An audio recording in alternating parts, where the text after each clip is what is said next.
Never gonna give up. Drew, you have an invitation, Drew. You have been invited. I have been invited. You have been invited. What's going on, man? Not much. Oh, you cut out. What was that?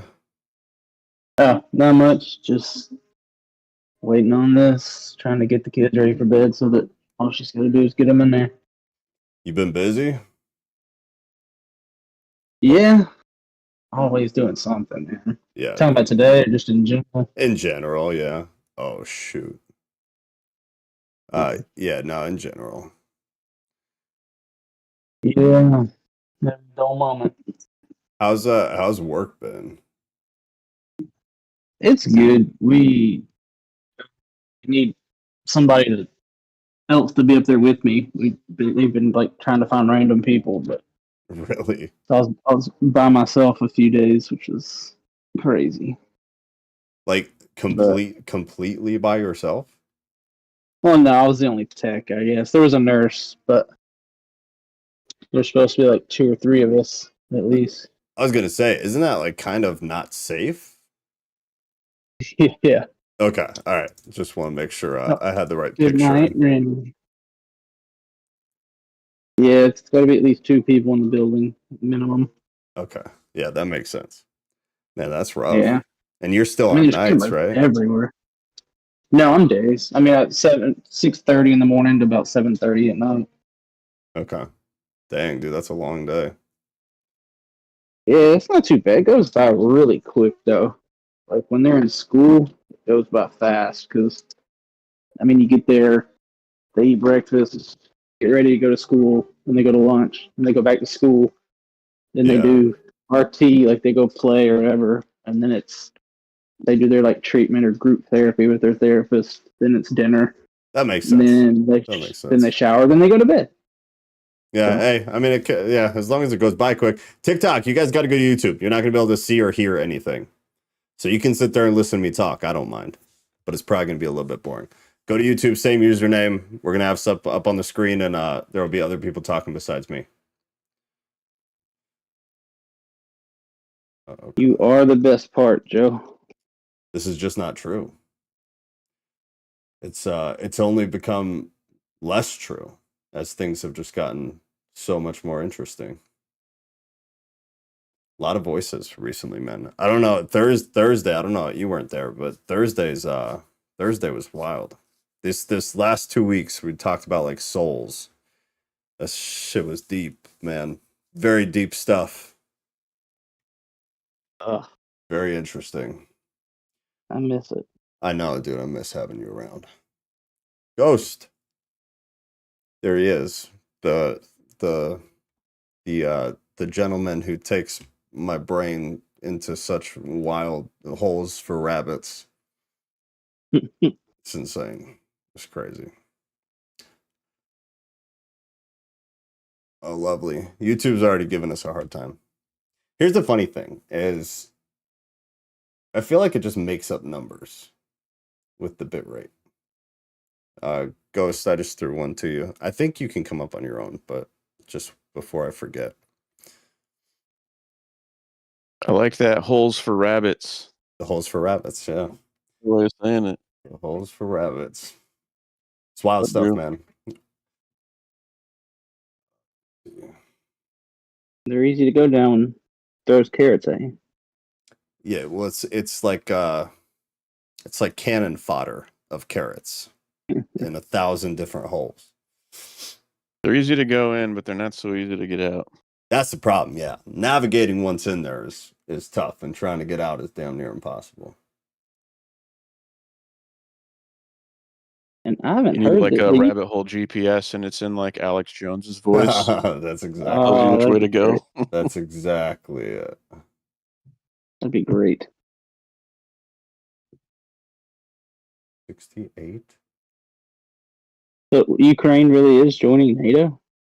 Well, I mean, yes and no. So Okay. it wasn't I don't believe that it was the US that actually said that. We'll Okay. we'll play it, but I can't remember who it was, man. It was yeah, we'll play it. I can't remember, so I don't want to speak out of my ass. But No, you're good. somebody of importance is saying that it's not a matter of if at this point, it's a matter of when. And then you got Putin had and I always question when I hear, like, I don't speak these languages. So when I hear translations, I like try to take it with a grain of salt.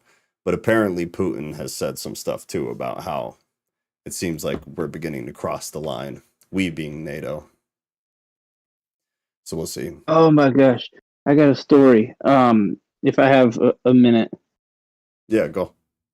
Okay, at work, I work at well, part of the hospital. We have a psychiatric wing, so there's like legit crazy people, and they called for it's. I don't know what it stands for, but it's like an MAB. Basically, they need help. So like all the dudes come. So I ran down there, and I get there, and this patient had jumped at one of the techs and was like fighting him. And so by the time I got there, he was like in his bed. He was like his face was bleeding. There was a huge hole in the wall. I don't know what all went down, but this dude was legit nuts. He was talking about how he kept saying that like the pharaohs from Egypt like control things, and like that they came over from somewhere in California recently and killed all these kids. And what did he kept saying that don't trust the Jews. They're all this, that, and the other, and black people aren't real. And it's actually just we're holograms, and you have to kill the soul. We can't just kill the person, and all this stuff. And he kept like looking at me, and he was like, "Don't trust the nines. They'll lead you the wrong path." I was like, I have no idea what this dude was talking about, but oh my god, he was spouting off all these conspiracy theories and stuff like he knew everything, and it was insane. I love that, dude. That reminds me, like, when I was young going to school, there was a time when my parents had divorced, where my mom lived way out in the suburbs and my dad and I lived in the city. And I went to school in the city. So when I was with mom, I'd take 4 buses, like city buses, not like school buses. 4 buses from the suburbs to the city. And once you hit downtown, that's what you heard on the bus, was that. There were a handful of dudes that were on there every morning and would just talk about just wild stuff, all the stereotypical stuff. It keeps your day very interesting. You feel like you're And learning some of this stuff. stuff, yeah, some of this stuff, I was like, I wanted to talk to him about it. So I was like, I have a little info on that, but then I feel like that would have made it much worse. Yeah, probably good call. Probably good call. All right, we're gonna roll. There's a bunch tonight. Just a fair warning ahead of time. YouTube is already telling me that things are problematic. Everything besides YouTube's platform itself is absolutely beautiful. So hopefully it stays that way. If the stream goes down, Discord's already going. So just go to Discord. We'll just pick up like nothing happened. First one is a beautiful one. Everybody's going to love this. As European farmers protest for their livelihoods, which we've talked about basically every week for the past since we started doing this. Bill Gates is promoting a company called Savor, in which he has invested. Oh, shocking. Savor is focused on replacing animal-based butter with synthetic alternatives. It's rough, so I do want to play it, but I'm going to turn up the speed a bit. That's great. Agricultural emissions are one of the most difficult to get rid of. People have come up with alternative food, but what we're seeing is that it's hard to get more than a small market share, and those foods just don't taste the same. Savor's made an advance in the chemistry. It's ultra different in terms of the environmental footprint, but it's as good as those real animal fats. At Savor, we've been really excited to explore a new technical approach to making food that does not require vast amounts of land or animal suffering. It doesn't, produce greenhouse gases. It's a totally non-agricultural method for producing food. The fats that Savor makes are made by a thermochemical process. They are the only foods in the world so far that are made entirely without photosynthesis. Happy to have you here. We're gonna have a meal together. Everything has been made with Savor fat, different kind of formulation of Savor fat in it. Everything we're trying to. So the rest is basically just BS. He taste tests some of the food. There's like ice cream, burgers, French fries, and a handful of other things. They're just trying to prove that kind of across the board, they can replace butter. I haven't looked yet, but I'm highly motivated, so I will. I just didn't have time. But I do want to see, like, what are they actually doing? What is it actually made out of? What is it derived from? A lot of these like replacements for vegans and vegetarians, if you actually get into it, usually it's similar to like electric cars where, oh, we got to save the planet. We can't use like coal plants are powering your electric car. It usually ends up being a very similar type scenario to that. So I'm interested to see, but this is the beginning of the 2030. This is the beginning of Agenda 2030. Not even the beginning. We're in the middle of it. But this is when meat will be phased out, other than for the elite. If you are, highly wealthy, you'll be able to have meat. Everybody else will be eating this. Butter will be another one. I guess, it's my guess, that butter will be another one. Butter will be like a delicacy, butter from an animal, and everybody else will be eating this shit. Just a projection, I suppose. But Bill Gates, man, just what a horrifying person. What a horrifying human being.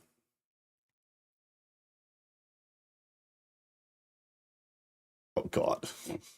Unreal lives a TikTok. She's been going through some drama recently. I don't know if anybody follows her a lot, but God damn. Unreal, the store in San Francisco now has a barrier when you walk in, and the shoppers need to be accompanied by staff as they shop through the store because crime has gotten so bad. This is wild. Hours every day, this is what you'll find entering Fredrickson's Hardware and Paint in Cow Hollow. The table alerts customers to wait for assistance at the door, a move that's being attributed to, quote, rampant shoplifting. It's pretty bad. I mean, the dollar amounts are pretty significant, and with the tools, and now we're getting snatch and grabs where they come in and take whole displays. So it's getting kind of dangerous for the employees and the customers. Store manager Sam Black says for 2 hours in the morning and 2 hours in the evening, an employee will work with an individual customer. The table serves as a way to keep potential thieves from moving freely in and out of the store. Wait for We this. just want to make it uncomfortable for the thieves so they go somewhere else. Black says over his 24 years of keep shoplifters from swiping them. Yo, this is what I wanted you to see. So San Francisco, obviously, and for those on TikTok, because you can't see anything, it's a hardware store. And Ghost, I muted you, so just put in the chat because I was getting feedback from you.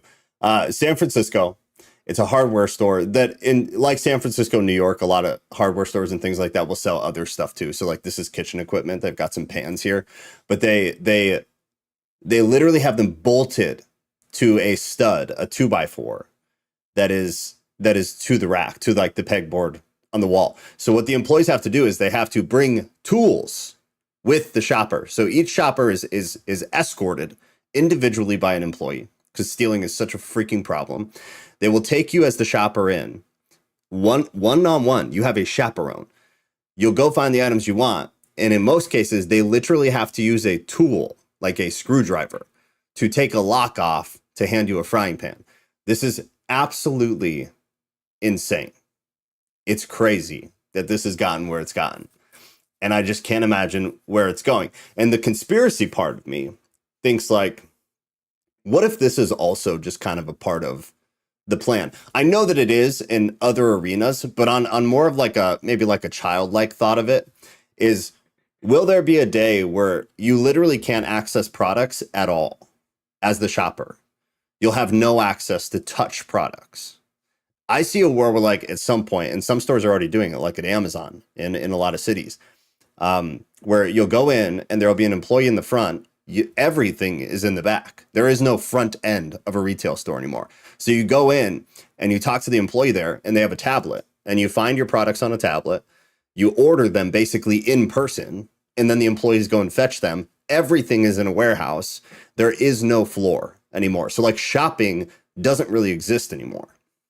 And I wonder, conspiracy minded, because us doing this has completely ruined my brain, if like that isn't another, just another piece of the plan where everything is controlled down to the freaking frying pan that you're trying to buy. I wonder. But maybe I'm a little bit over the top with that. Ghost, I unmuted you. There's no more feedback, just so you know. Wild. It's crazy. Yeah, can you hear me? Yeah, you're good. I was going to say, like, they want everything to be so inconvenient that there's no other option than to choose their thing. Yeah. Yeah. That's what I think.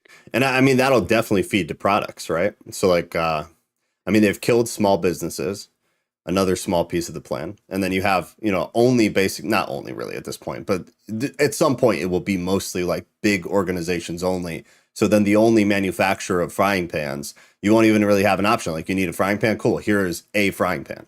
It's the frying pan. That's all we got. Total control. Yeah, everything will be a monopoly. It will be Everything. the state pan, whatever. Yes. Yeah. That's wild. That's wild. It's so sad too, because like America specifically really was like, and people talk shit about capitalism, but capitalism running properly, it's not perfect, but it is by far the greatest economic foundation ever that anybody's done so far. I don't know, maybe there's a better one, but it's the best that's ever happened. And So far, yeah, I would agree. so far, and maybe there's something better, but it's the greatest so far, and we're just absolutely destroying it, and people are so blinded, and not even blinded, but brainwashed into just not understanding it, and that gets taken away, man. Things get pretty scary. Things end up here, which is a Dutch manufacturer who created the world's first. I'm going to be mindful of verbiage, so I hope you stay with me or you can see the screen. World's first. I don't even know what a replacement word. Baby S doll, now offering dog S dolls for zoophiles. Call me ignorant. Maybe I did know this at one point and my brain just blocked it out, but I did not know zoophiles were a thing. I thought, like, I'm familiar with the term bestiality. I know that word. I know what that means. I didn't know zoophiles was a thing.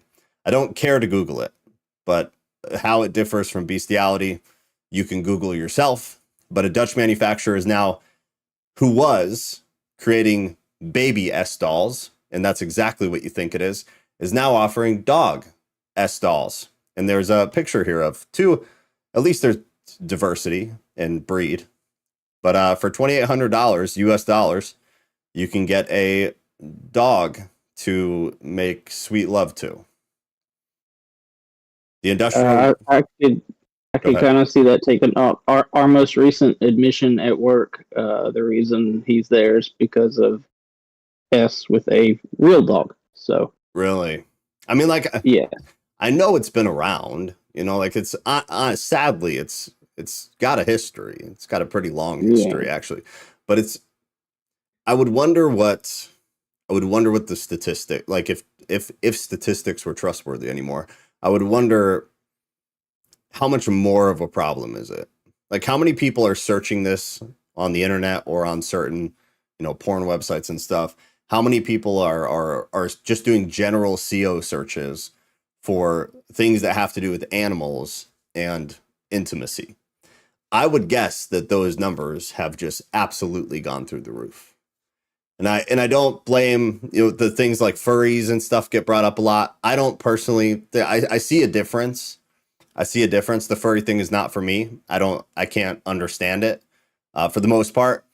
But this new wave of like animal stuff that seems to be happening, I kind of see on a different level. And maybe that's just me, but I feel like it's no longer like a innocent role play thing. It's now like everything else. It's now like heightened sexuality. It's like it's very, very sexualized to the point that like that's all it is. It's a sexual movement, and there's really no innocence to it at all. I don't know. Either way, like that's scary for society. That's scary. It's painful to see. I kind of see this stuff as a slippery slope, like the furry stuff. I mean, I'm saying not all furries, I get but that. I think there's some kind of crossover. Yeah, I mean, if nothing else, I think if nothing else, it adds to the slope. But I wonder then too if it's a slippery slope or if this is just part of the slide. I kind of think we already started the descent a while ago, like years ago. I think. Yeah. So maybe this is just another stop on the slide down. But I get the furry thing is maybe like a slippery slope to this. Yeah, I could definitely see that. I don't know. I know a couple. I mean, they're weird people, but I don't know if they'd go for something like that. But that's why I kind of see a disconnect between the two. But I also see like one could possibly promote the other, or at least like kind of normalize the other in a way. I know like furries, there are furry things that, or I don't even know what communities, like communes, whatever, that do like sexual stuff. but like every group of people does sexual stuff. And I know like furries specifically have been around for a long time. And most of what I've seen from that has been fairly innocent, but it's not like I have a large sample size or experience seeing it. So I kind of see it as a loss of identity. Like they don't have their human identity, so they try to like create some other avatar. 100%. 100%. But then honestly, then I would like, if I'm being honest, then I wonder like how different is that from a guy who spends 12 hours in World of Warcraft? I don't know. I mean, there are people who like, they literally hate their life so much that they'll spend all day as a level 50 mage in World of Warcraft and their whole identity is online. All of their time goes online. And I wonder like how that compares to somebody who for 2 hours a week or something goes to like a furry meetup at a coffee shop. I wonder which one's more detrimental. I don't know. It's either way. You could probably measure the fandom. So like every fandom is probably going to have a mix of people, but I think the furry people, they all exhibit a sort of strangeness that say like the majority of a World of Warcraft fan base might not exhibit. That's fair. So yeah, no, that's I've fair. seen some patterns, and I think they're a little out there. So I agree. Yeah, that's a good point. Kentucky. Oh, this is wild, guys. Kentucky Senator Karen Berg argued in favor of, quote, child S dolls for, quote, minor attracted persons, otherwise known as pedos, during a meeting in the Judiciary Committee yesterday. Berg's comments were made during the debate of HB 207, which would prohibit the possession and importing of child S dolls. This is another one I am going to play because I feel like everybody needs to be aware of this. I always have questions. The AI part of this bill, I don't have any questions about, but I was completely unfamiliar with child sex dolls, so I had, of course, to Google it last night. I was a little scared to put it in my search engine, but I did, and apparently there is research on the subject. Not much, but there are what they call MAPs, minor attracted persons.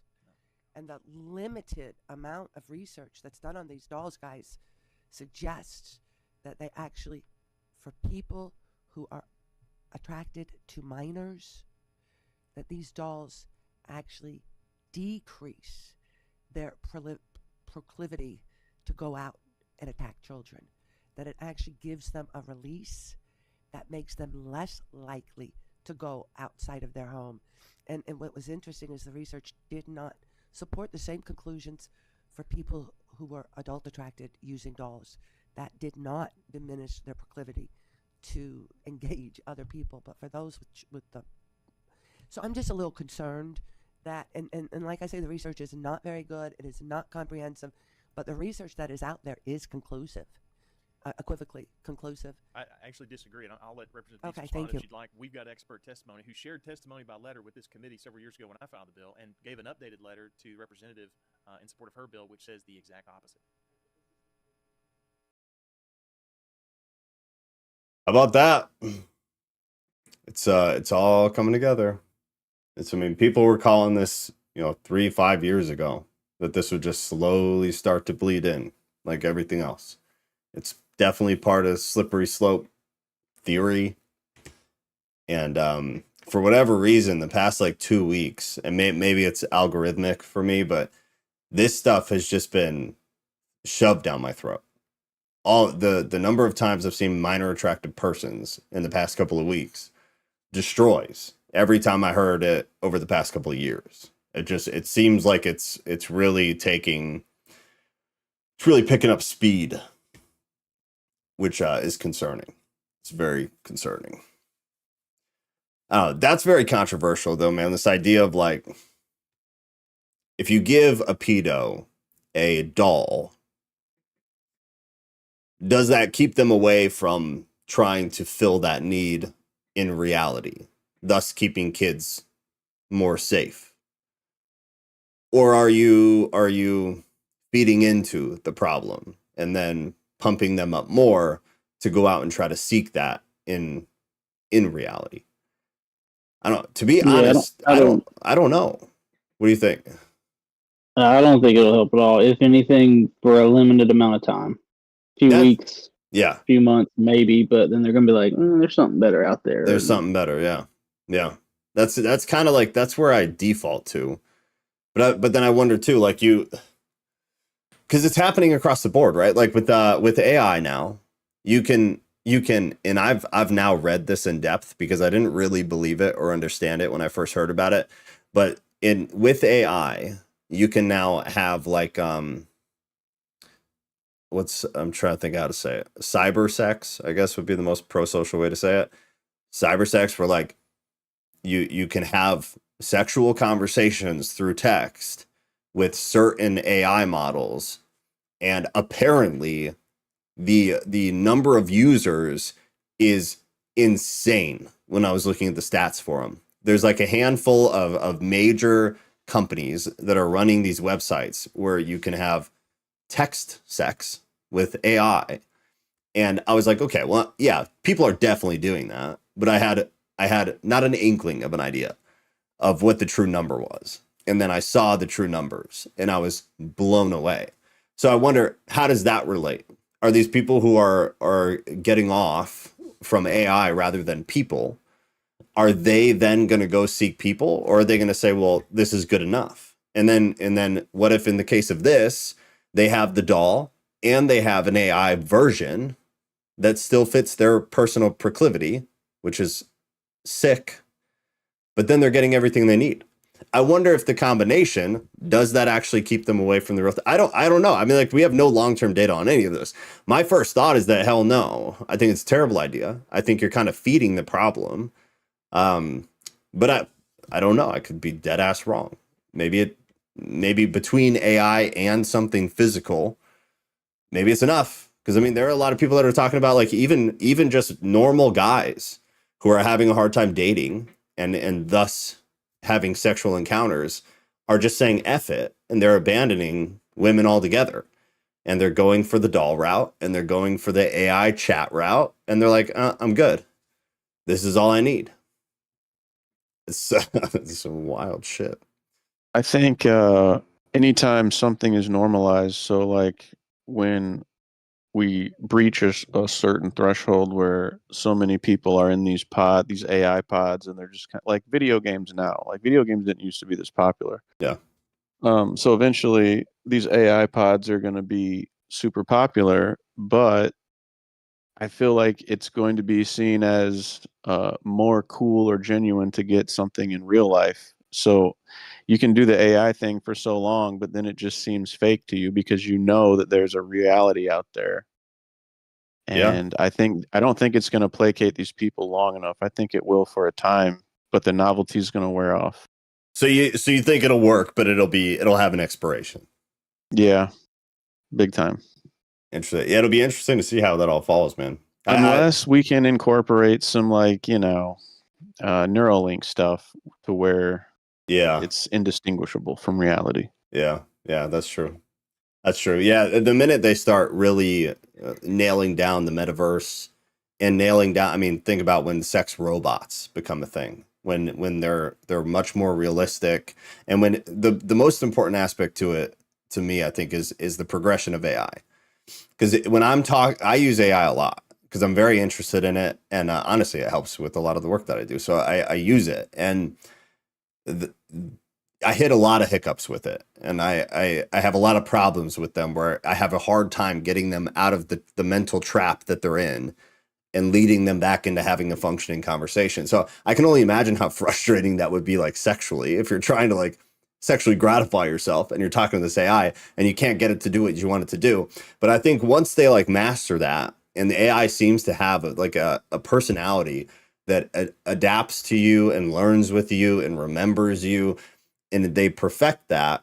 And then if they're also to, like you said, kind of put it into Neuralink so it's much more lifelike, and then also have some kind of physical robot of some kind, I don't know. I think at some point there are not everybody, but I think a lot of people lead very sad lives. A lot of people are content sitting in World of Warcraft all day, So I think a lot of people, if it got good enough, I think they just say F it and they'd eventually just stop. I mean, at the rate guys are getting rejected now, it seems, at just how like wickedly effed up the dating marketplace is. I wouldn't be surprised if a lot of guys just said, fuck it, it's good enough. It's good enough. Play video games all day, government assistance, and then have a very intricate tech sex life. I don't know. I hope you're right, though. I hope that you're right. And I think we live in a it's good enough society on everything. I agree, and that's kind of my worry. Yeah. I think the sex bots are going to be for poor people. I think rich people are just going to get the Neuralinks so they could like it's just going to like give you a dopamine hit, and it's going to make you feel and see things without any exterior devices. It's just in your head, but it feels real. Yeah, I mean, the minute it feels real, why do anything else? For most people, there will be people who, like, on a spiritual level, you're like, no, sex is a spiritual thing. It's the most, I don't know, man. Sex is like the only thing that is not like really anything else. And the whole, and if you're doing it in a way, like at least within like a Christian framework, it's the only thing that nobody gets but the person you commit your life to. So like sex has a very specific place for people of spiritual values. So I would hope at least those people would completely reject it outright from the get-go and never let any of it take hold. But I think there will still be a lot of weak people who are, like you said, it's the culture of good enough. And I don't think Christians are exempt from that. I think a lot of them will be like, this is good enough. And they'll blame it on, I can't find a good Christian girl. I can't find a good Christian guy. And they'll find a good Christian AI. Matt said if they put it into Neuralink, they wouldn't need a doll or anything tangible. Would be more like Total Recall than anything. But here, I guess here's my question with that, man. Is like, with Neuralink, would you be able to feel the stimulus? I don't know enough about Neuralink. I haven't really spent time in it. I get the general concept. But would you be physically stimulated with Neuralink, or would it just be psychological? I think will be physical. I think Elon Musk has talked about it, where like you can pinpoint anywhere on the body. Like take your elbow, for example, the most clean example, and your brain knows where your elbow is. So if you can mimic the nerves in that cluster in that area, it can feel like someone's touching your elbow. Oh, wow. Just by stimulating a part of the brain. So, yeah, they can do whatever they want. Oh, maybe man, not exactly right now, but yeah. It's over. Yeah, it's over. That'll be the end. For so many people, that'll be the end. Unless you see something intrinsically special about intercourse with a human, like with a person, and it's meaningful to you, it's over. There will be so many people that there'll be so many people that just completely call it done. That's so wild. It could be Mark related. It could be, you know, get on this system and you can have whatever you want. You can feel whatever you want as long as you're on the system. Oh, for sure. It's going to be a way to divide people. Yeah, for sure. Even further. Without a doubt. Oh, it'll be the ultimate divider. Neuralink shit is scary, man. Farmers are going crazy again. Not again, but still, I guess. The Spanish farmers are now dumping trees on the motorway, blocking the border with France. Farmers are saying no to Agenda 2030. Thank God, dude. Such savages, these guys. This is Swiss farmers in this one.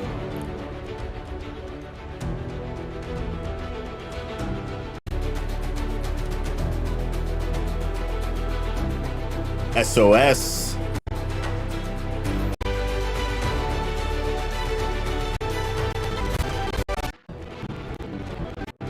And they're going hard, man. These farmers just won't quit. It's just every damn week.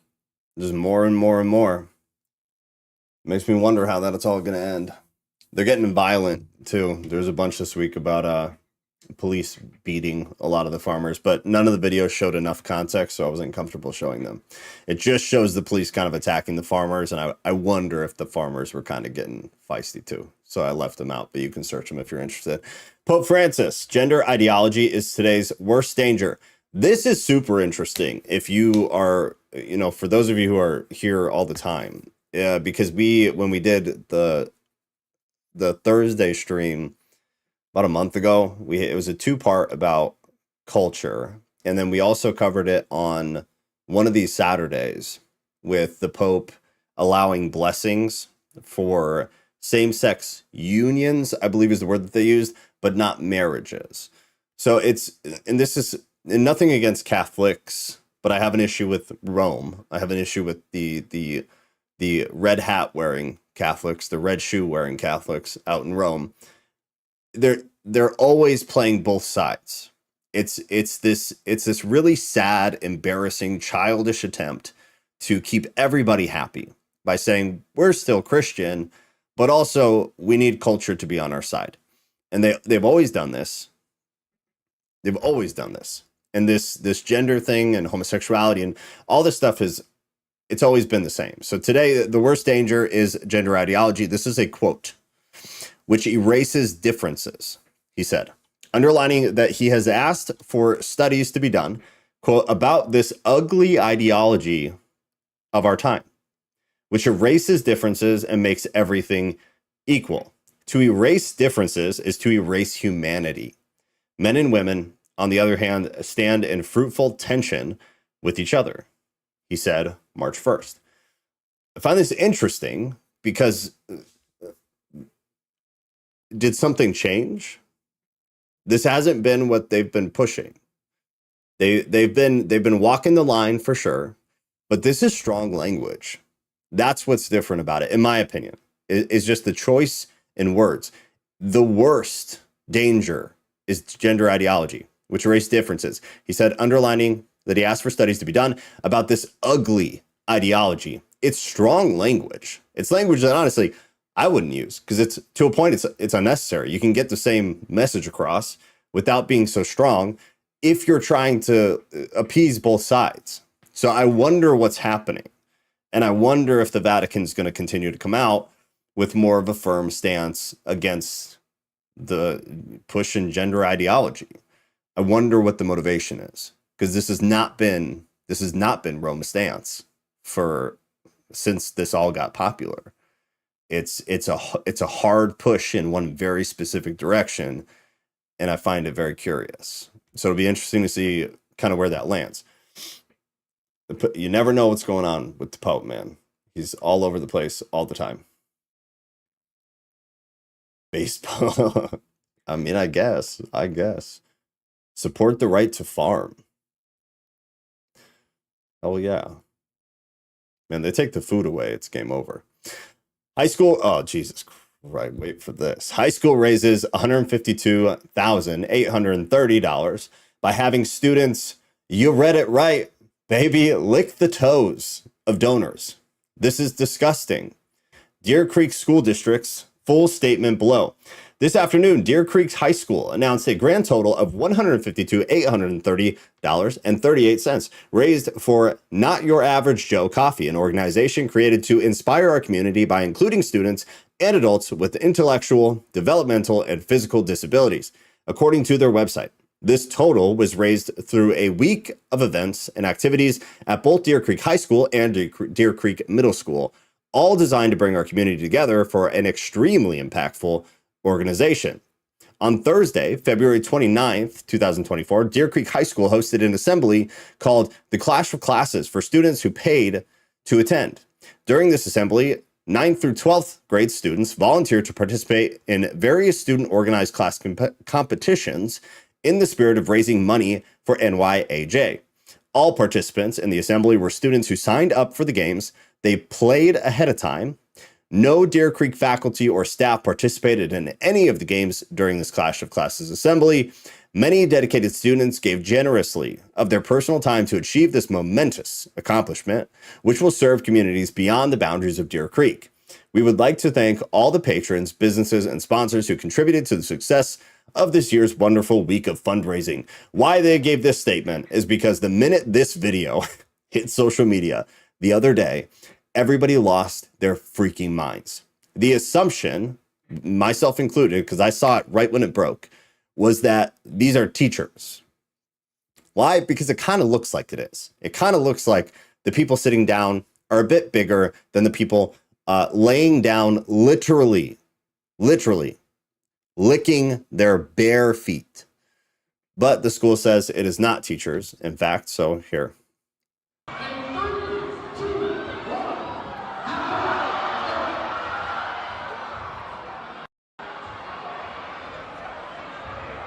He is devouring those.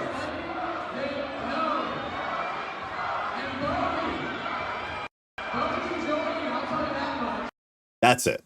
He is devouring those, referring to a student, which means a child, licking somebody's feet. I don't personally care if it's another child's foot that they're licking, if it's a teacher's foot. Obviously, one you could argue is worse than the other, but this is a psyop. So hard. Degrading children in this way is sick. It's sick. It's subliminal messaging at best, but it's very obvious messaging. That's definitely a modern spin on the old-fashioned kissing booth. Yeah, I don't know, man. I think this is just a very obvious attempt to degrade children. I mean, if anybody ever asked me to do that when I was in high school, nobody would have done that. Everybody would have told them to go F themselves, and they would have walked out. I wish I had more context. I wish I got to see a week-long conversation between all the students where they all decided this was going to be so funny and we were going to just, go viral on the internet, and where it was like planned by the students. It was meant to be this funny thing. Like, kids have always done really stupid shit in high school and college, whatever. Context would make the difference for me. Either way, it's disgusting. But without having it, I wonder if adults were involved in the preparation of it. And if teachers were involved in the preparation of it, would I be surprised? Not at all. That would make perfect sense to me, because nowadays, all we want to do is confuse and degrade children. And so that wouldn't shock me. So for me, it completely changes how I feel about it. But you just don't have the context. So I have a hard time having a concrete opinion about it. It's gross. It's inappropriate, no matter what, whether it's a joke or not. It's inappropriate. It's not healthy for kids to do that. I don't like it. Not a fan, personally. Maybe that's just me. Foot fetish folks would pay out the foot. Foot fetish people have downloaded this. They have edited it. They have increased the resolution. It is in their fave 5. Tonely fans. That was good. That was good, Ruth. I'd be rich right now if I didn't have morals. Oh, dude, I hear that. Hear that. Wild stuff, man. Wild stuff. No, thank you. All right, so this is just the full article, in case you're interested. And I guess just so you guys know, every week that I remember now, I am going to put all of the links that I use in the news and culture for today's date. So I'm going to try, just before we start every Saturday, I'm just going to drop my entire notepad in here. So if there's any of these stories that you want to read more, if we brush over it, or you just want to look at it for whatever reason, because I don't want to read this whole one. It is what it is. But if you're interested, you can always find the links in there to double check on things. It looks like it's a race to eat something off the adult's feet. It looks like adult's feet, right? That's my perspective, is it looks like adult feet. That's my problem. And that's what makes me think this is inappropriate, and they're just trying to dance around it. Maybe it's not teachers, but maybe it's teachers' aides, and they're playing semantic games. I don't know. It'll be funny, it'll not funny, but it'll be interesting to see if anything comes out later. It's a race to obliterate childhood innocence. That's my opinion. Yes. I think we're just degrading children's minds.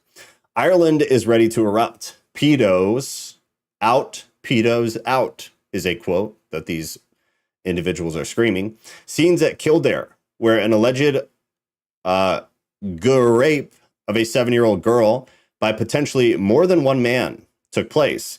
The suspects are allegedly being harbored behind these gates. And yes, you can guess their origin. This story will be attempted to be buried. What they mean, in case you don't follow the news, is that they are not citizens of Ireland. You protect my fucking kids. What's that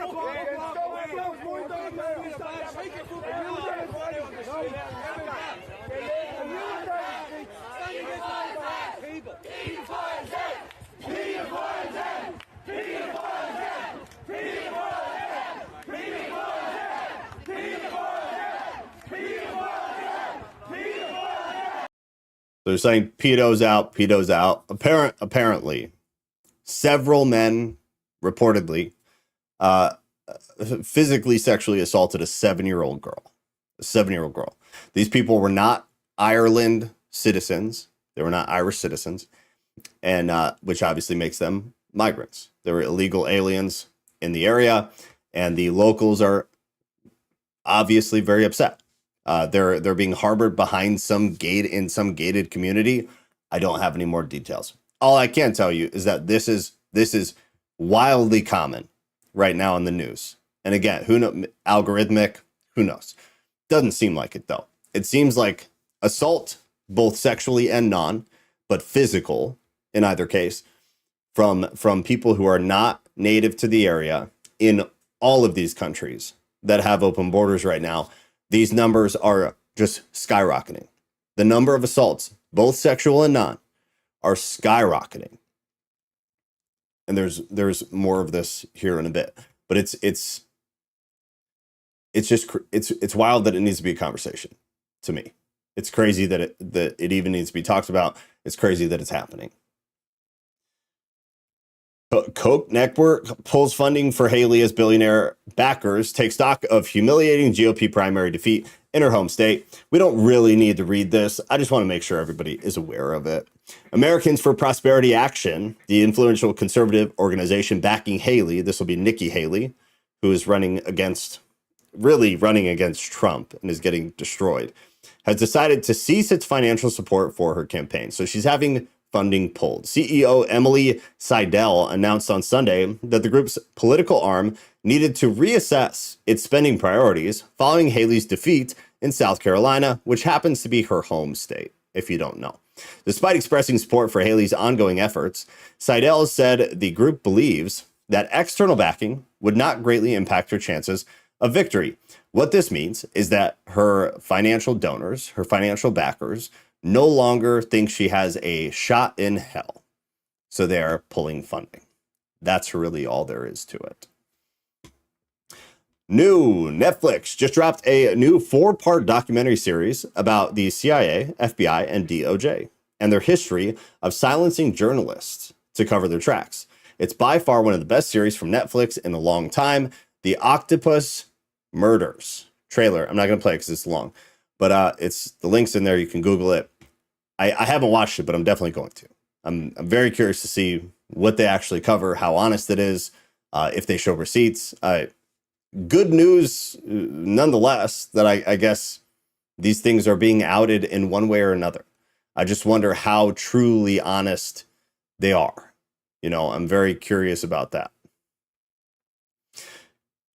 All right, now getting into some of the war stuff, some of the geopolitical stuff. Putin on Ukraine joining NATO, and this is what I was referencing in the beginning. If Ukraine joins NATO and attempts to bring Crimea back by military, it means the European countries will be automatically pulled into a war conflict with Russia. NATO and Russia potentials are incomparable. We understand it, but we also understand that Russia is one of the leading nuclear states. And by some modern components, it even outperforms many. Sorry, the translation is rough. There will be no winners, and you will be pulled into this conflict against your will. There will be no winners, and you will be pulled into this conflict against your will. You won't even have time to blink your eye when you execute Article 5. I don't want it, he says. I want to stress one more time. I've been saying it, but I'd very much want you to finally hear me and to deliver it to your audience in print, TV, and online. That's how he started it. And then they gave us the excerpt there. But he is saying what this gentleman is about to say. Ukraine will join NATO. It is not a question of if, but of when.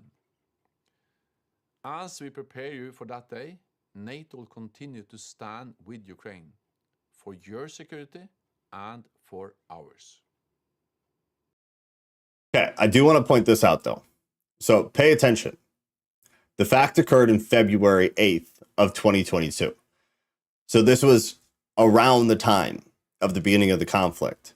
However, Putin's comments are current. I just want to make sure that's all very clear. So there's no confusion or miscommunication or anything like that. So the potential of Ukraine joining NATO, I think, is very high. I mean, I am nobody, but I would put a number of like maybe 70% on it, just from everything that I read and listen to. I wouldn't be surprised. I think it's a horrible idea. I feel bad for Ukraine. I do. I've seen more videos of the atrocities there than I'd ever want to, and a lot of the stuff that I'm not going to play on YouTube. But you can find a lot of stuff on X that is, unedited, uncensored, and it's truly heartbreaking. It's really, really rough to watch. So I don't envy what they're going through, obviously, and I feel horrible for them. But do we want more of it? I don't think it's good, and I don't think they stand a chance from what it seems.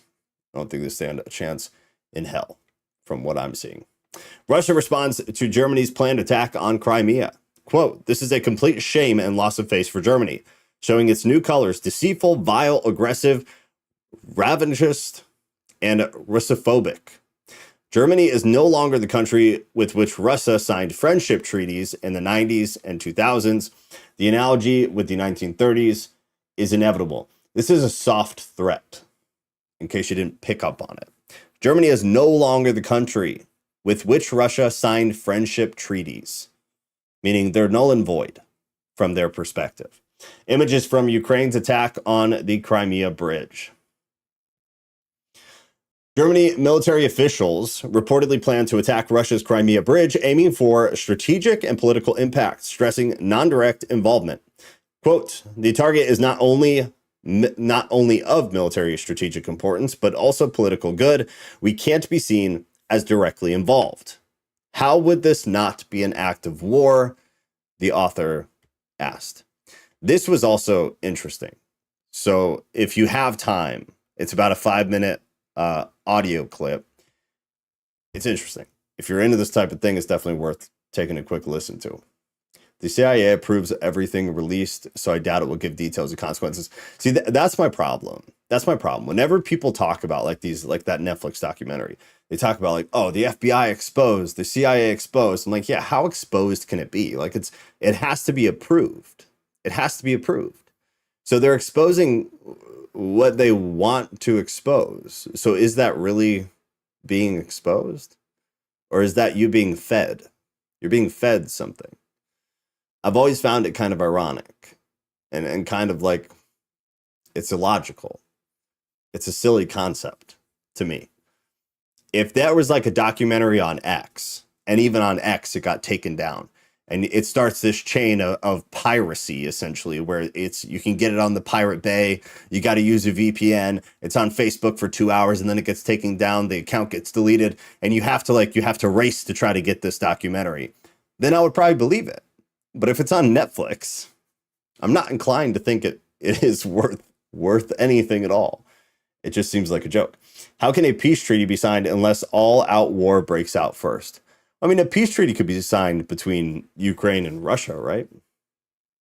All-out war is broken out there. I mean, I think they should have signed a peace treaty a long time ago. But I think Ukraine knows that the U.S. is just going to keep flooding them with hundreds of billions of dollars, and it's never going to dry up. So, I mean, why would you stop?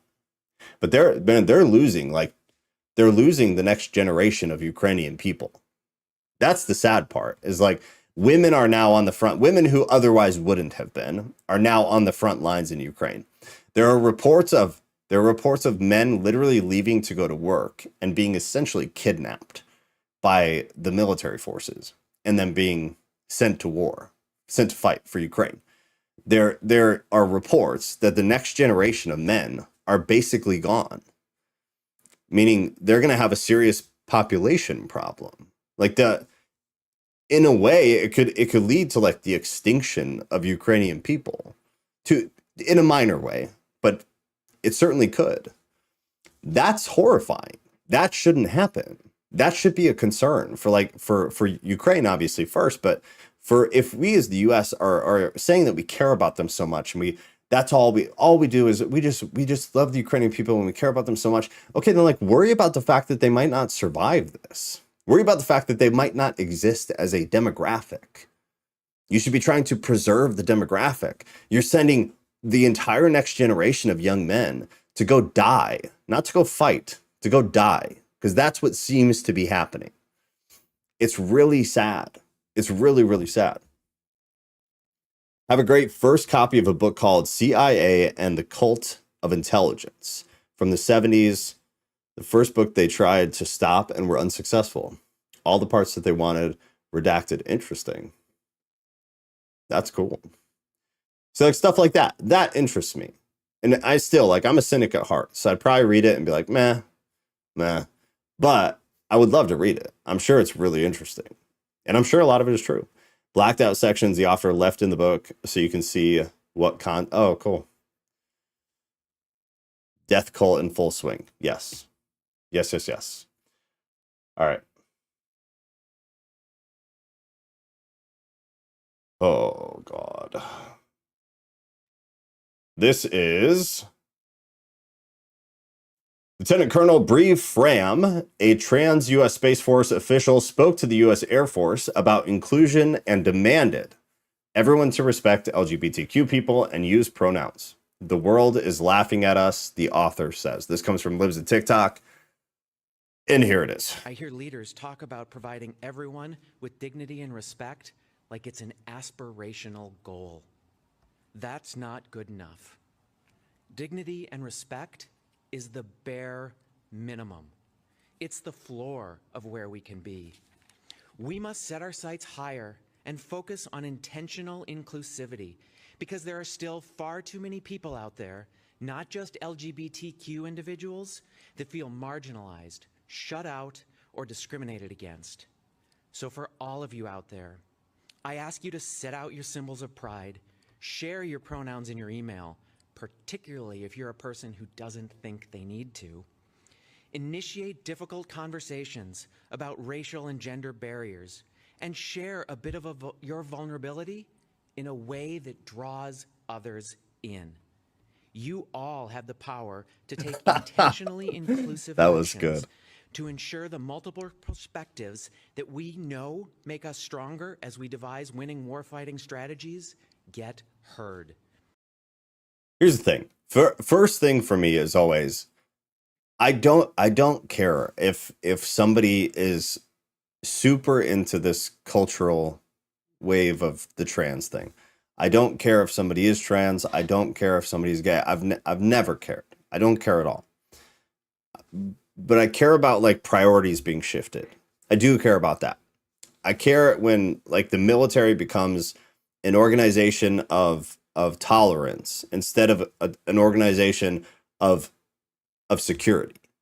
In many cases, intolerance. Like we need the military to a degree be intolerant of certain things. We need them to be badass. They need to be tough.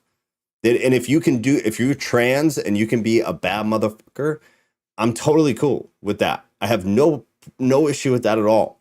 If you're a woman and you are a bad motherfucker, I have no problem with you in the military. I love you in the military. I told you guys about that story a couple weeks ago. I showed it. Where two police officers, a woman and a man, do a traffic stop. They're messing around with the guy. They tase him a few times because he's not complying. And then the guy pulls a gun. He shoots her partner in the head, I believe. Either way. Shot, dead. Her partner's dead. She gets hit in the leg. So she's hit too. She gets shot too. From the moment she gets shot, she's screaming about her partner.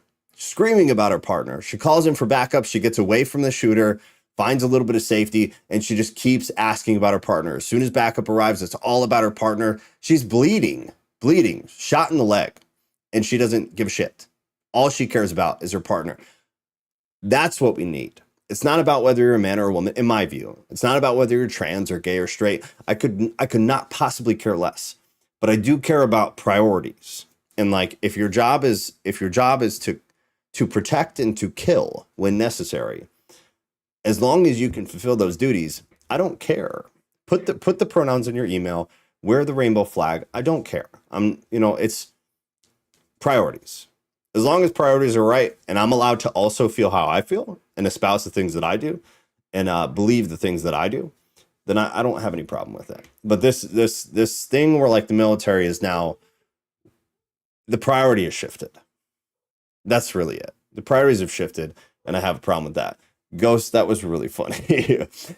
Ghost said, how do they keep a straight face? The people in the audience. He said, no pun intended, but I'm proud of it. Military should have no space for gender crap like this. I get the view. I just don't see why there's space for anything. You're there for a very specific purpose. You're there to behave in a very specific way, and you're there to fulfill duties. As long as you do those things, I don't really care about what else you do. I don't care. I mean, to a point I do, because I have personal beliefs and religious beliefs and whatever. But I don't care if you're a Muslim. I don't care if you're a Christian. I don't care if you're gay. I just don't really care. As long as the priority stays straight. The Constitution is glue. All this nonsense is solvent. Hey, that's crazy. It's wild out there. All right, I'm not going to read this whole thing either, but I did just, this is older news too, but I just want to make sure everybody knows this, I guess. BlackRock, JP Morgan, McKinsey, it's McKinsey and Company, working on Ukraine reconstruction. So, having been ravaged by war since the invasion of by Russian troops in 2022, estimates suggest it will take Ukraine more than $400 billion to rebuild. To provide a solution for this huge funding gap, global asset manager BlackRock, banking giant JP Morgan, and management consulting from McKinsey and Company are working with the country to establish a fund of reconstruction and attract billions more in private investment. This just screams money laundering. Maybe that's just me. I don't know. But I pride myself on being pretty involved in the financial world. And it just is what it is. It is what it is. So those three, I mean, God, create a new company that people aren't familiar with and do it through there. It's like they want it to be in your face. We own everything. We run everything. You have absolutely no control. And we will continue to own absolutely everything, down to rebuilding war-torn countries. It's if you're interested, the link is in the Discord. But it's all just a financial game, man. It's just money rotating through the same people's pockets over and over and over again. It's absolutely crazy. Another one of these, Blinken.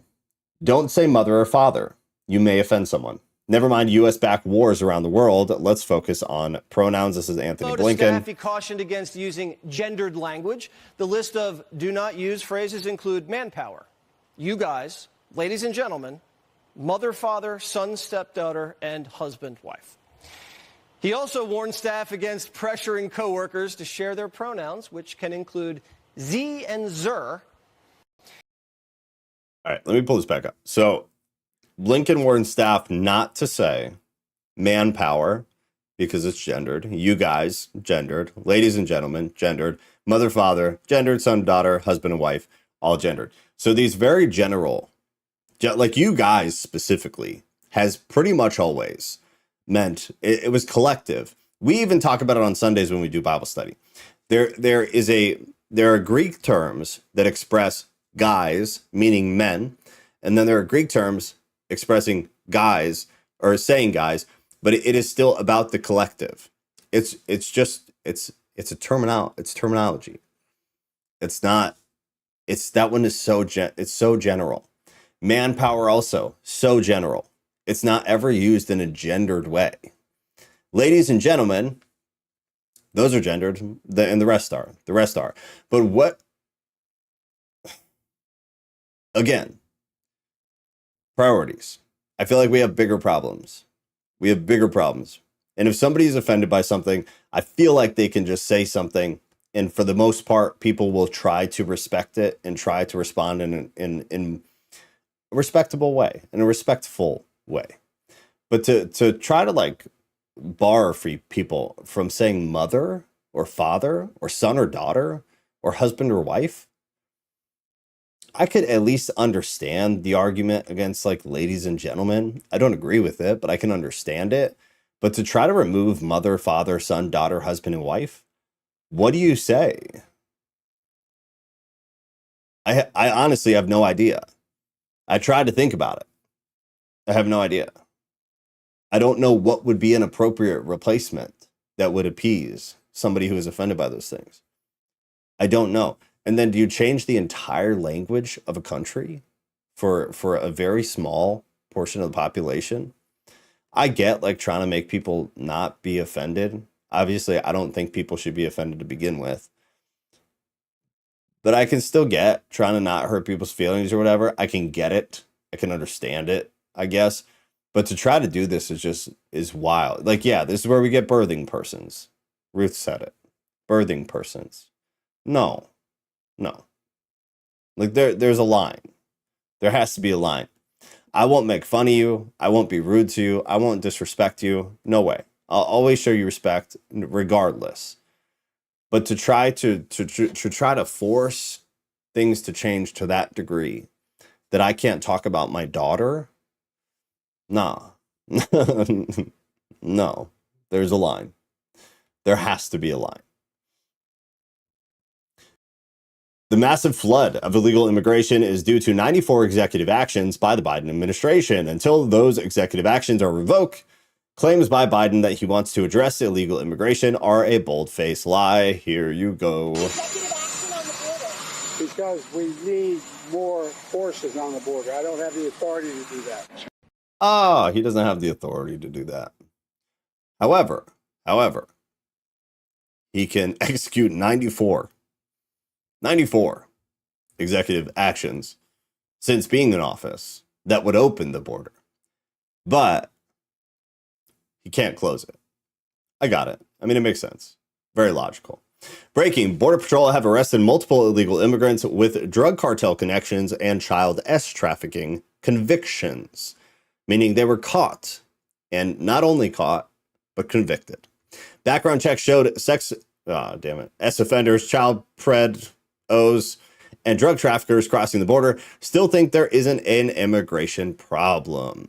This is what I was talking about. This has just been shoved down my throat the past couple of weeks within the immigration environment of social media. Assaults, cartels, and S trafficking are all just being jammed because there is such a high volume of this stuff right now. Very, very sad. Let's learn from this, but I know that we won't. Just in case you don't know what the abbreviation CJNG means, here we go. The Jalisco New Generation Cartel is a Mexican criminal group that emerged as a splinter group of the Milenio Cartel, one of Solano Cartel's allies. After the capture of its leader in 2009 led to internal divisions, initially, the group operated as an armed wing of the Solano Cartel. As part of this alliance, it engaged in a deadly turf war against Los Zetas in Veracruz state, where the group stood out for its use of violence and involvement in numerous massacres. Here is another video. I can sense you're confused. No, that is not police. That is the cartel. This is not the Mexican military or police. It is the CJNG cartel that is equipped with everything necessary and even armored vehicles. Do you want to take a guess at where they got the equipment from? Think the Taliban. Where did the Taliban get their equipment from? It's us, baby. It's us. We gave them the equipment. Why would we not? Why would we not? Come on. Don't be ridiculous. While you were distracted today, this one's to so that we can all just be reminded to not believe everything you read online. This post says, while you were distracted today, Manhattan DA Alvin Bragg dropped all charges against this man. Johan Boda, who was arrested for the attack on 2 NYPD officers. We covered this several weeks in a row. Two NYPD officers were jumped by, it was 4 or 5, 6 illegal immigrants in New York. And they were arrested. They were released basically immediately. They fled. A few of them were caught, I think, in Arizona or near California or something. And then they were brought back. Well, so this poster, who's a very, very, very popular media person on Twitter, posted this that I just read. The reader's out of context. The reason Boda was released and not charged that he was found not to have been involved. He was misidentified.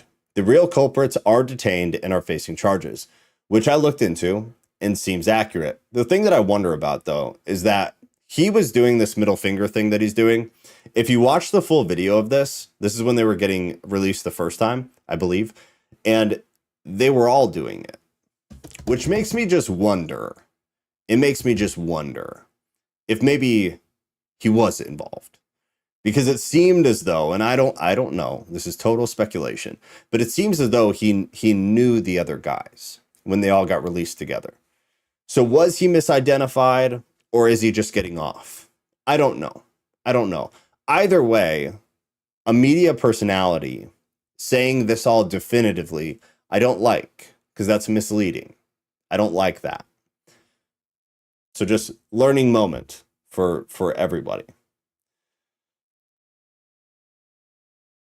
Oh God, here we go. All right, last 3, and then I gotta roll. Nursing student Laken Riley tried to call 911 before deadly encounter with migrant. So this is just another example. I'm not going to read the whole thing, but a nursing student desperately tried to call 911 last week when Venezuelan migrant pounced on her during a morning run. So she was running, I think it was early in the morning. She's a 22-year-old. She was attacked by a 26-year-old Venezuelan immigrant. It reportedly, he was trying potentially to commit a sex act. That is not verified. At least last time I was reading about it, it was speculative, because the reason why is because it seemed as though she was fighting back so hard, like the badass that she was, and spooked him. So he crushed her skull. So they don't know what his motive was because he crushed her skull. I think it's safe to kind of assume that that was probably the motive. It was probably the motive. Either way, this is horrifying. A 22-year-old nursing student who, she was a churchgoer. She seems from, I mean, obviously anytime someone dies, like it's like they were the greatest person in the world. But from everything I've read, it seems like she was like just a really good kid. She was a good kid going to school. And she was just totally not mindlessly, but completely just attacked out of nowhere by somebody who isn't a citizen. Would it be just as bad if he was a citizen? 100%. But the fact that these rates of violent attacks are skyrocketing and that they're being tied to people who are not citizens just means that maybe we shouldn't be doing that, because the number of dead Americans would go down. Why that's like difficult math for people to understand, I don't know. Yes, because the argument is always, well, American men are doing this too. Americans are doing this too. Yes, agreed. So why would we multiply that? If we are already having a hard time taking care of our home, why would we bring in more violent people? It's nonsensical. And it's very sad. This poor girl, man, it's very sad. Y'all are going to love this, so I'm going to play the whole thing. Assimilate well into the Swedish culture and society, and they're unemployed, and they're poor. So you add all these factors together, and their youth are feeling marginalized. Let me read it for you. 60 Minutes goes to Sweden to make a propaganda segment to convince the world how beneficial and wonderful third world immigration is, and they end up getting violently attacked by migrants. And don't speak Swedish very well, so they don't get jobs or get into the Swedish youth culture either. But not everyone is hostile. Oh, okay. Yeah, my cousin lives in Melbourne. Many locals are polite and friendly and happy to talk. It's good. Yeah. I'm very happy there. But what happened next changed everything. The police leave, and as we prepare to go, young men masking their faces arrive. Good, you're doing good. You're doing good? Yeah. Okay, very good. Take it easy. Okay, you too. And attack. Go. Mate, go! Don't you touch me. Okay, we're gonna drink. Excuse me. And that guy, he chokes up on the boom like he was just gonna rack that guy. No, we are leaving, but you don't need to hurt us. There's no need to be unkind. Hey, don't do it. The gang's attention turns when a local intervenes. Oh, watch this. Watch this. Watch this. Scooter into Yo, the hover round comes in like a badass and takes this man off his feet. You have some dude in a mobility scooter just sweep this man away and save the day. the most violent attacker. What a badass. Like, one, the irony is obviously really beautiful that 60 Minutes go to Sweden to create propaganda content to push that migration is a good thing. While in Sweden making propaganda content, they are violently attacked by immigrants. But then what tops it off is a guy in a mobility scooter comes in clutch and sweeps this man off of his feet and saves the 60 Minutes cast from being attacked by illegal immigrants. Wild, wild, wild, wild. Greatest thing ever. All right, last one. And the tank. Yes, 100% a tank.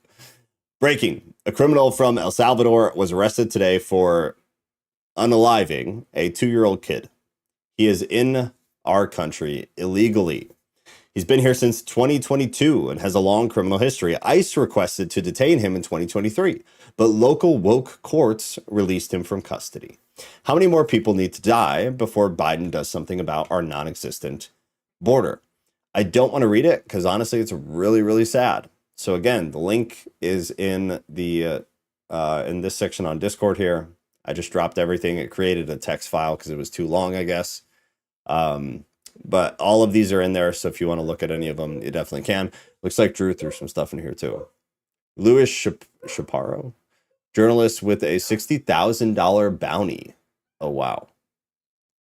Yeah, he's friends with them, kind of. Like, they let him come and, like, kind of, I don't know, if you watch it, you'll see. But yeah, he gets in there pretty deep with some of the cartels. Wow. Okay. All right. I love, I know you turned me on to Sean Ryan a while back there. Yeah, a lot of it's pretty good. I try to watch it really quick in case it does get pulled off or something, just in case there's something juicy. Yeah. No, I hadn't seen him before. I think you put Ramaswamy out there, and I've listened to a handful since then. He's pretty good. I like him. So yeah, if you guys have time, I would check that out. That's probably pretty interesting. That's it, y'all. It's another week in paradise. I feel like it's becoming very difficult to decide what to go over and what not. And I feel like I'm racing through all this stuff because there's just so much. And it's even after like a lot's cut out. Stuff's crazy. What's that? I just said, yep, the world be crazy now, man. Yeah, it's wild. It's getting. I think we have to start thinking about practical solutions. How do you mean?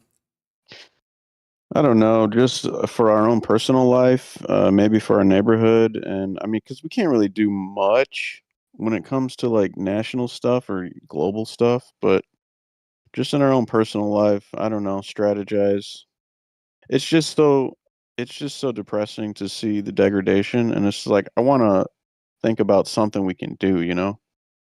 Yeah, no, I definitely do. I just wonder what that is. Like on a local level, there's a lot. Like for parents, you can be involved in your kid's school. You can go to PTA meetings. Like there's stuff like that you can do. And then like knowing your neighbors, I think that's important. I just wonder, like, beyond things like that, what is there to do? And how much of an effect is it really making? Beyond just you Yeah, I personally. guess you're right. You're right. It's hard. Like I don't like being a pessimist, but man, I feel I don't know. I guess that's not true, man. Like the small pieces, they make the whole. And my whole thing is like, I feel like we're going in a good direction. I feel like things are shifting. I mean, Trump looks, I'm again not the biggest Trump fan in the world, but damn, he's better than anybody else. So I hope to God that he makes it. And it seems like he's going to. So unless something absolutely criminal happens, I think he will be the president. And I think as long as they don't tank it so much and get us involved too deep in World War III, I think things could still be reconciled. One thing I will say, just so I would recommend everybody go watch Patrick Bet-David just interviewed the founder, CEO, I'm not sure what his title is, of Blackwater. I've listened to a lot of interviews with this guy before, and he's got a really bad rap. Blackwater has a really bad rap. I'd highly recommend you watch it. I think it was the last interview they did, but what he talks about, and obviously he has a lot of knowledge and things like this, being the owner of one of the biggest private military contractors in U.S. history. He was talking about how they asked him about the AT&T outages that we talked about last week. And he said he put a number of 70% on it. He thinks 70% certainty in his mind that it was China, which we kind of discussed that it probably was. And that he also takes the side that a lot of us took when we were talking about it, that it was a dry run. It was to see who retains service, who loses service, what do they need to do when the time actually comes. And what his proposal of the reason was is that he believes in April or May, China's going to make a substantial move on Taiwan. And I think maybe it was last week or the week before, where I showed something, whether it was a video or an article, I don't remember, but it was talking about how China had begun very slowly moving parts of their military towards Taiwan, and that this was, and doing a lot of air exercises in the direction of Taiwan. And a lot of reports that it's kind of a normal thing. They do it, which it seems like from anything I could find, they do. But man, if it really was that, if it really was China that, performed a cyber attack on U.S. cellular companies, if you looked at Down Detector that day, that's alarming. The amount of networks that went down, the amount of people that lost service. Luckily, a lot of people did not get affected, like a lot, the majority. So when I did a short on that day, TikTok took it viral, and it was like at 170,000 views. And the majority of the comments, people were saying that they did not lose service. So I'm like, okay, like that makes me feel better. And I didn't lose service, and I have two cell phones on two different service providers. I wasn't affected at all. I had no idea it happened until later. But a lot of people were. So if that was a dry run, I mean, they're fixing it now. You would think they'd be fixing it as we speak. And then if he's right, the CEO or founder of Blackwater, come April or May, if China moves on Taiwan with that, and we've talked about it a million times, but when you put all of the pieces of the puzzle together and lay them all out, and you look at it all from a bird's eye view, are we too deep? Is this already over? And then even if Trump gets in, will he have the power, or will he be in the position to really do anything about it? That's where my pessimism comes from, is that I don't know. I say if that doesn't happen, and if we're not too deep at that point, then I think the little things do matter. And I think what I do locally here with my neighbors and what they do with their neighbors on the other side, and I mean, that's how things actually change. That's how shit happens. And then if Ghost does it where he lives, and Drew does it where he lives, and everybody's doing it where they live, that eventually branches out, and that becomes culture. And I think I think it's very possible if we get a president in that actually starts doing shit and like trying to protect the country and the culture and the people. And then people on a personal level start doing what Ghost was talking about. I think there's a future, and I think we can reverse the decay. But I think if any of those things don't happen, I think we're 100% fucked. Just in all honesty, I think we're totally fucked. Dark Ages. Sadly, I think that's what we're headed to. If that stuff doesn't happen, I think we're headed to another version of the Dark Ages.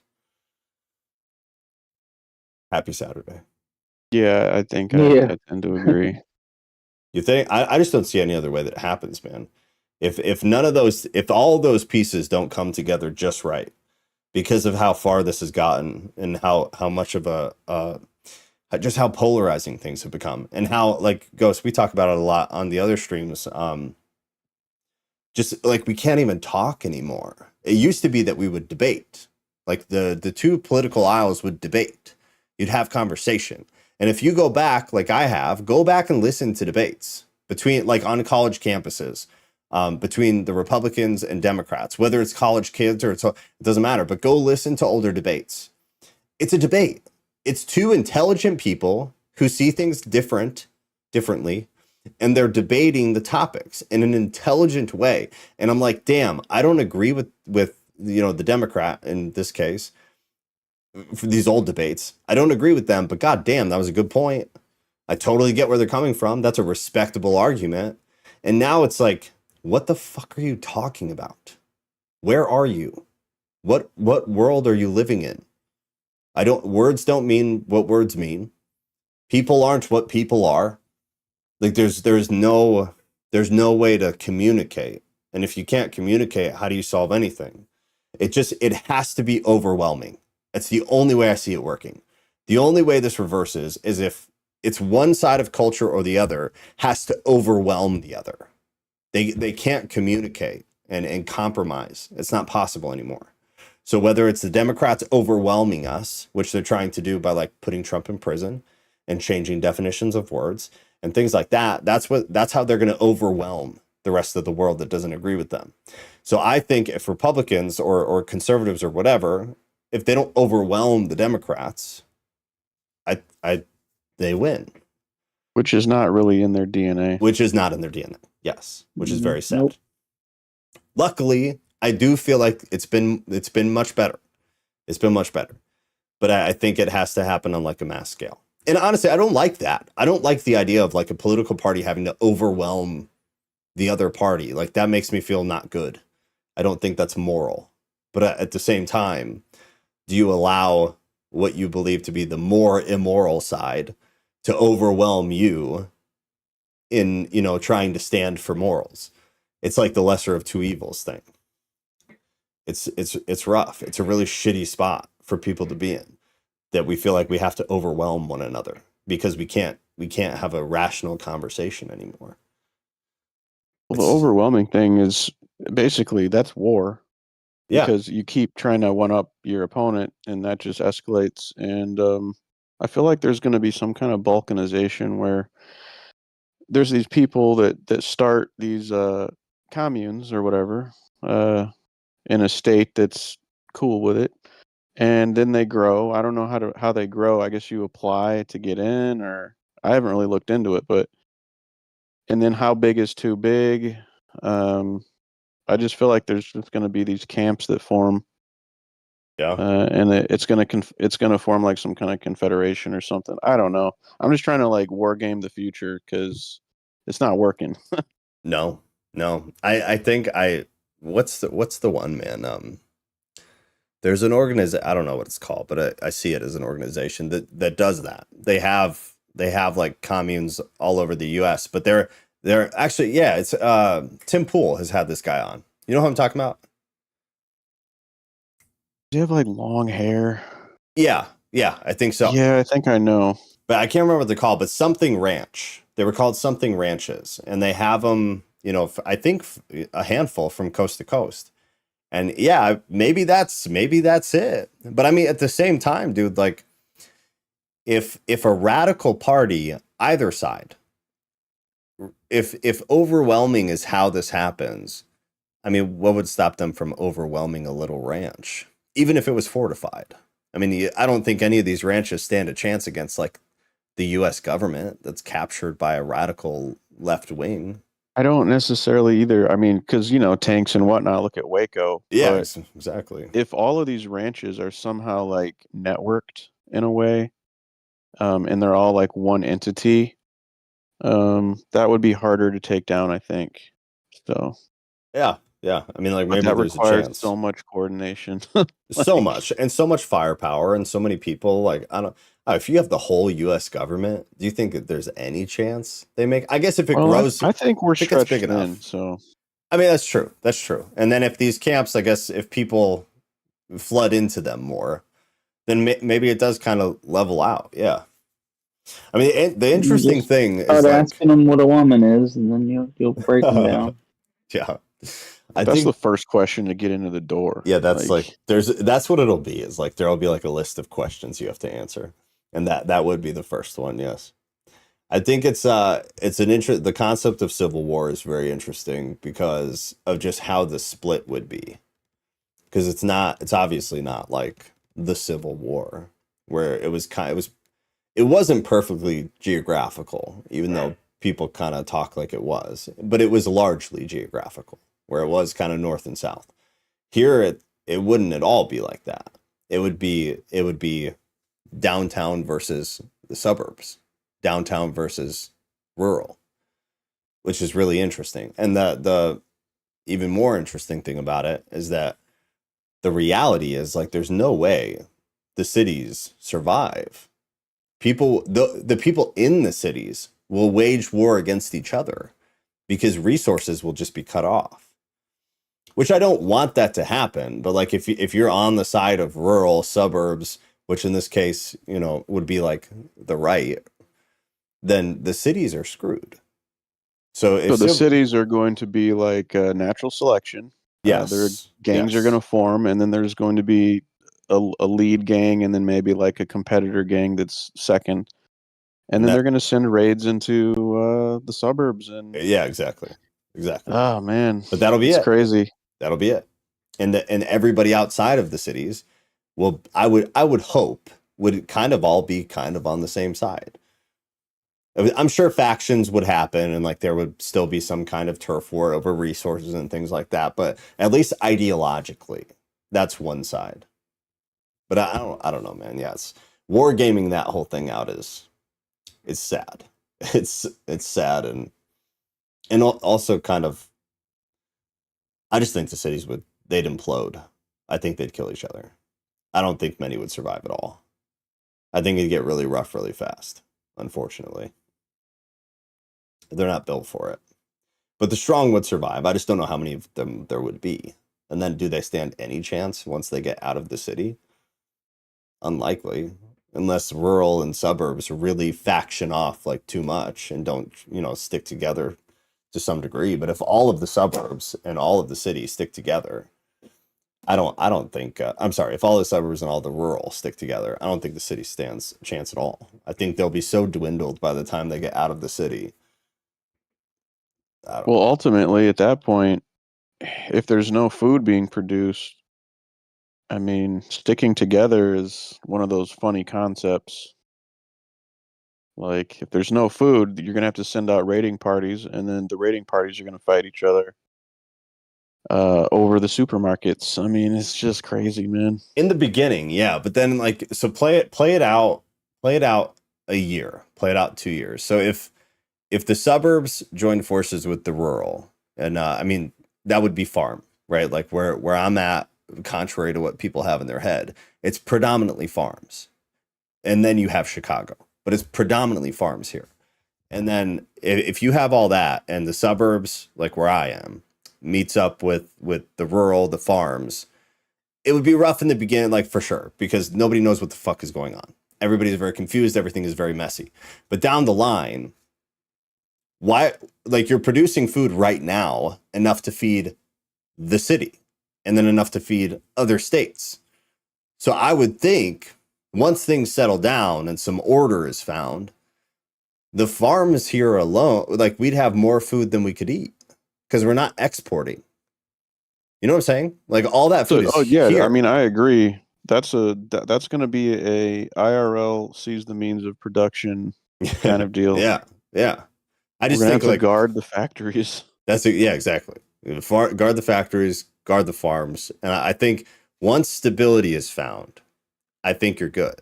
And then it's just a matter of kind of, well, you create new territories and new leaders in new territories and kind of split off that way. But in the beginning, yeah, I think it would be really rough. And I think even the farms and the suburbs, there would be a lot of factioning off and gang turf wars type stuff and things like that. But I don't know, man. I don't know. I hope we don't see it. I genuinely hope we don't ever see it. It's not something I would ever like to be a part of. Yeah. No. Word. But it is what it is. All right. Well, any last minute stuff? Waco. Oh yeah, you were talking about Waco a minute ago. Yeah, Kat, you're too late for Waco. Unless you want to come on voice real quick. But you and Ghost need to do your cult thing. Or no, not That's her. You're talking about the flood? The flood thing. Yeah, no, the flood thing. We got to figure out the flood thing. Kat, you need to do the cult thing. That'll be good. That would be a fun episode. That would be great. Yeah. It would be great. We need to cover Rael, that guy, the French guy. He's pretty funny. Pretty crazy. Yeah. That's a good idea, yeah. All right, we'll put that I'm down to do cult stuff, but I'll take a back seat on that one because you know more than I do, Kat. Are you into the cult thing? Do you know a bit? Nah. I don't. I mean, I'm into the like psychology of it, but like I don't really care about the people. I get that. Yeah. I definitely get that. I guess I'd probably be more that direction too. All right, well, Kat, figure out I don't know if you got enough for one cult, then cool. But otherwise, maybe a few cults and do like an overview of them or something. I don't know. Find some interesting stuff, some specifically interesting things. But cults would be good. All right. Well, let's roll. But I'm going to post the poll for Thursday tonight because I didn't last night, obviously, and that'll be up. And then tomorrow we got Bible study like normal. I think that's it. I think that's all. I think we're good. Just remember, because this week was dry, and I'm kind of glad it was because we had a lot of stuff and we already went over. But remember, you can always throw articles and whatnot in here if you specifically want everybody to see them, or you just want there to be a conversation about it. Throw stuff in there, and also like I miss things, man. So hopefully, if you guys see anything massive or something really interesting, I hope you quickly toss it in there so we don't. I'll be more active next week. Yeah, you have a busy week. Yeah, good. This week it's been hard to pay attention to extra stuff, but next week I will. Priorities, man. Keep them straight. This shit is not that important. Yeah, Kat, figure it out. Antique Auto Club of America. All right, I am out. You guys have a lovely night. Good night. All right, see you later, guys. YouTube, have a wonderful evening. And if you are getting in late because the viewers just kind of shot up a handful, this starts at 7:30 Central Time. So by 9, we're usually not even here. So 7:30 Central Time. Just a reminder, I guess, for anybody who's still sitting here, or if you did come in late, join the Discord. There's a link in the description below. There's also a link in the pinned comment in the chat, the live chat. But we do live Bible study every night at 6 p.m. Central Time. I'm sorry, every Sunday night at 6 p.m. Central Time. We do the Theist Thesis podcast, which is Thursday night at 7 p.m. Central Time. That's a topic-based discussion that we post a poll for in the Discord. Everybody votes on it, and that is what is covered. I don't pick it. Everybody else picks the topic. And then tonight, Saturday night, every Saturday night at 7:30, we do culture and news. You can submit articles or videos or whatever you want to be brought up in the culture and news section in the Discord too. So if that interests you, hop in the Discord. Everybody's very cool. People much smarter than me. So if you're trying to learn things, I highly recommend you pop in there. It's so funny. All right, have a good night. Love y'all.